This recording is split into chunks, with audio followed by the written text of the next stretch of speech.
Alright everyone, we start off today talking about one side of the Elon Musk Twitter thing that I think is actually the most important. I think it's somewhat overlooked. A lot of people are looking at the current situation. Elon Musk, of course, offering to buy all of Twitter.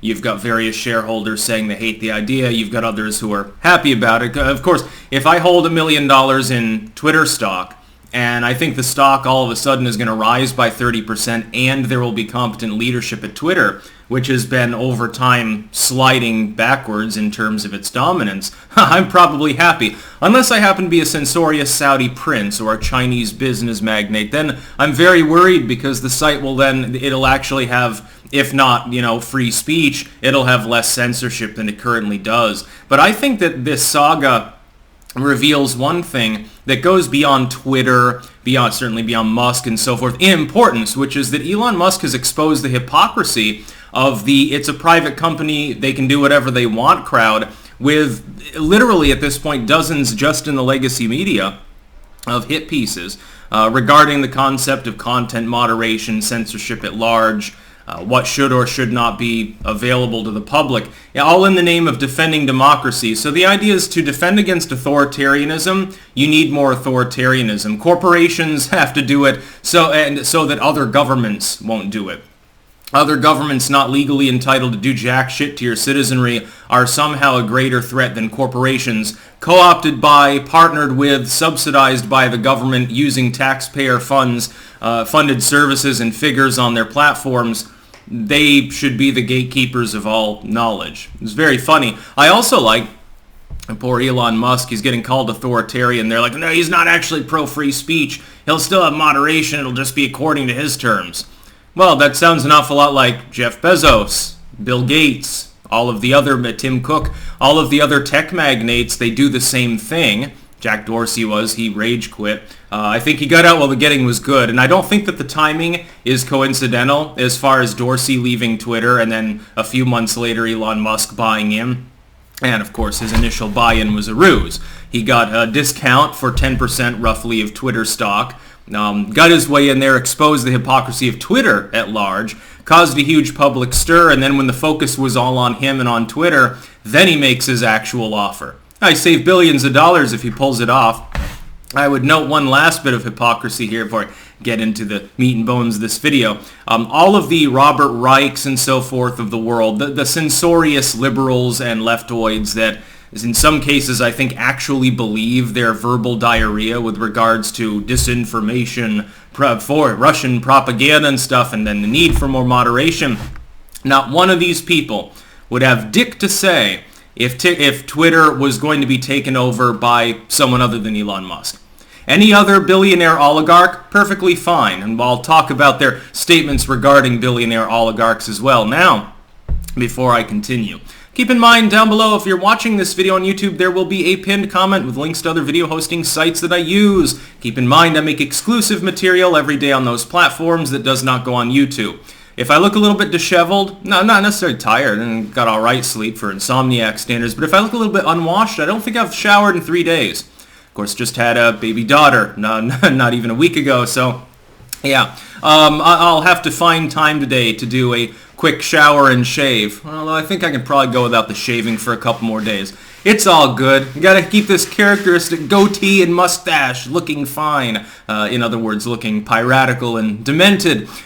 Here's the thing. When I look at some of the responses here, it's like night and day. Really, over the course of only a couple of weeks, you've had a 180 shift in the opinion of the pundit wonk class with regards to billionaires controlling the flow of information. Before, someone gets banned, site gets taken over, Chinese investor buys in, wants more censorship partnership with Beijing, or else they'll dump the stock. Anywhere other than Russia, if an oligarch buys in, it's good. It's a free market. It's of ideas that we tolerate, of course. And this is good for democracy. It's good that these rich people should gatekeep, especially when Klobuchar and people like that openly encourage them to do so, and in some cases outright and possibly illegally threaten the same billionaires that they're not going to do shit, but verbally threaten them.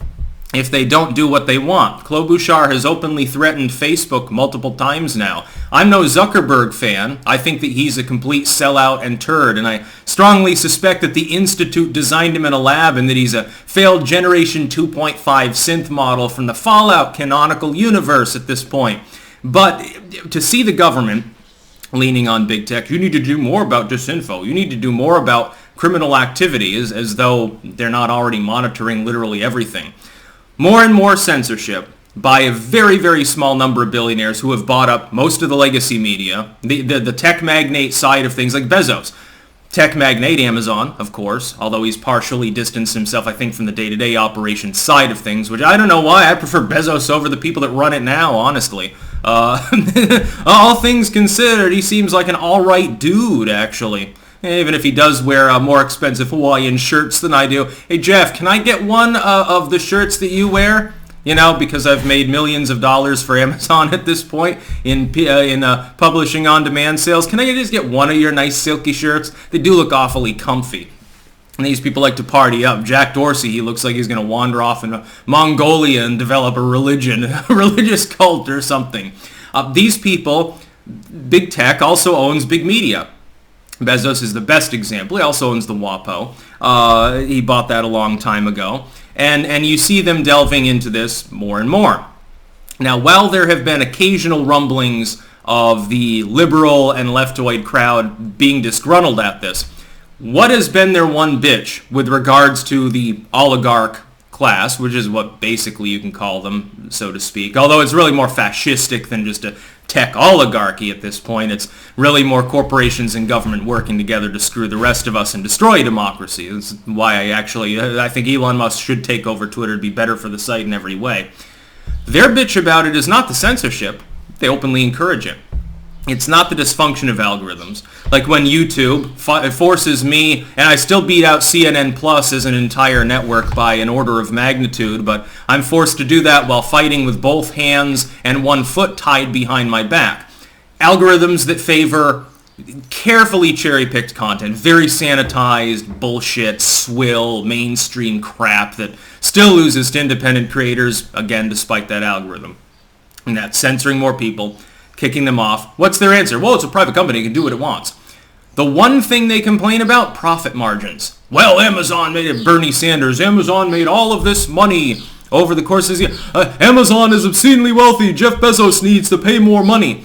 I don't want the tech oligarchs to pay more money. I wish them well in making more factories and making more servers and stuff, because that's how wealth actually works at the billionaire level. It doesn't work the same way as someone who has a few $1 million. They're like, oh, I've got wealth. I've got millions of dollars. That's fine. It's wonderful. You're worth several million fiat currency. Bezos and Gates and all these other people, their wealth is in things that will continue to produce more wealth. That's the way a truly rich person thinks. Not just wealthy, but truly rich. And there's a huge buy-in usually, unless you're an entrepreneur and you happen to have a really, really great idea, which many of these people initially, they started out that way. Bill Gates is a great example. Unless that happens, there's a buy-in. Your wealth is mainly in holdings.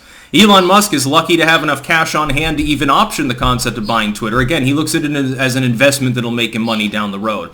I see people right now complaining that what he's doing is illegal. He knows what he's doing. His hostile takeover, it's insider trading and stuff like that. The hypocrisy is that these people would not be bitching if it weren't Elon Musk. Again, let me make this clear. As a person who is more cerebral in their analysis, certainly, of the billionaire class, Elon Musk is not a libertarian. He's not going to free stater conventions. He is a massively wealthy person who in time would love to establish a vertical monopolistic style system that benefits him fiscally.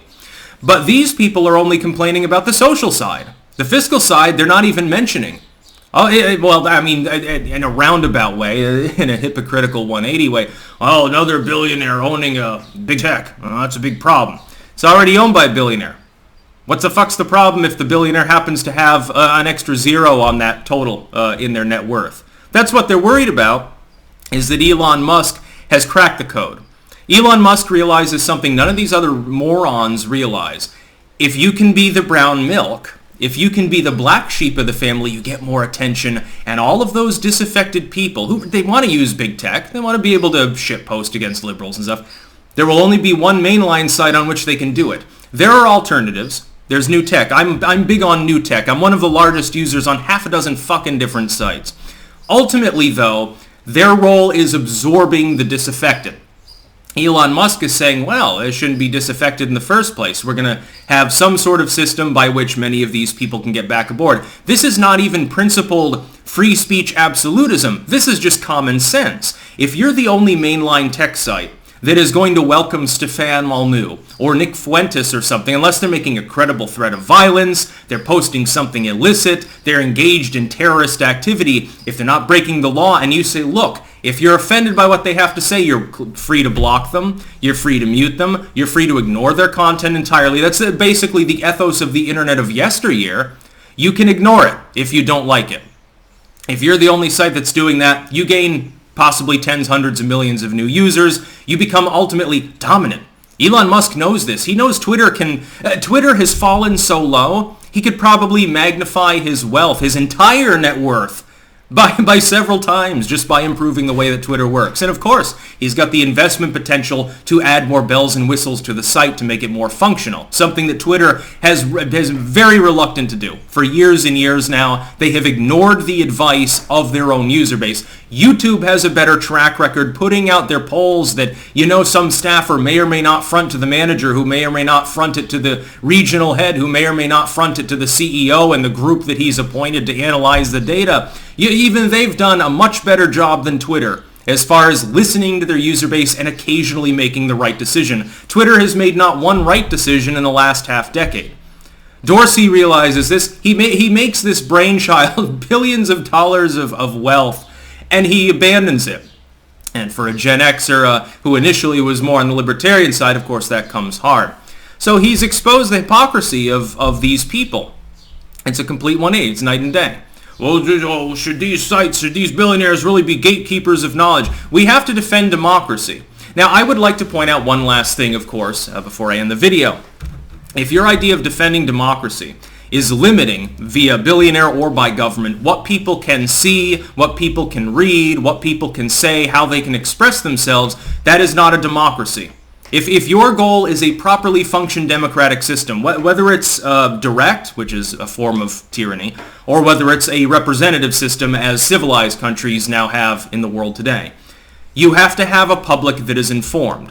The idea that fighting a very small proportion of material that is genuine disinfo by allowing a bunch of people to run roughshod over non-disinformation, their own opinions, their own ideas, their own innovations in thought, is not a way to defend democracy. It is the way to destroy democracy. That's what we need to realize. We need to shut up the tech oligarchs, with the exception of the ones that apparently want to buy in to make money, of course, for egotistical purposes, but improve these sites and make them more like they used to be back when they were fun. Back when they were actually informative. The internet of the 2000s and the first part of the 2010s was simply better and more functional in many ways than the internet is today for the delving into deep material. Some of it's wonky. It's conspiracy theories. It is disinfo in some cases. It can be crazy. It can be very chaotic. Yes, there can be harassment on these sites. Which one of these people bitching about the concept that people might be bullied or harassed on Elon Musk's Twitter, how many of them had a problem with the fact that Twitter was hosting illicit porn? Until recently, when it was basically 4chan and some YouTubers exposed that. Twitter was doing that for years. None of them said anything. It's horseshit. That's about all. Peace out.